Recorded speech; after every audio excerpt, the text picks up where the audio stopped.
Ако Преспанскиот договор пропадне, Грција ќе биде под жесток притисок да прифати решавање на проблемот со името преку двојната формула.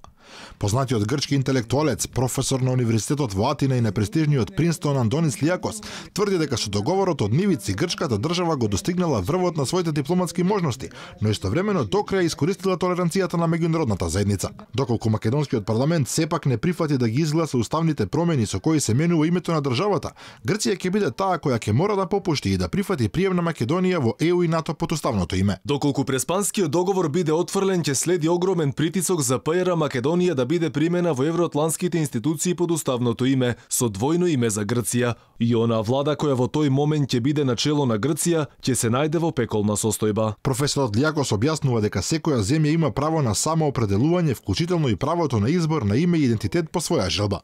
А зборувајќи за националните интереси на Грција, потенцира дека името на Македонија воопшто не треба да биде приоритет на Атина, туку нејзина цел мора исклучиво да бидат мирот и стабилноста на Балканот како гаранција за грчката безбедност. Грција мора да ја прифати двојната формула. Без европската перспектива, тврди Лијакос, ќе продолжи да се зголемува нестабилноста на Балканот. Обединувањето на Албанија и Косово и одвојувањето на, како што вели, тетовските албанци од Македонија е нешто за што сериозно се разговара во албанските кругови.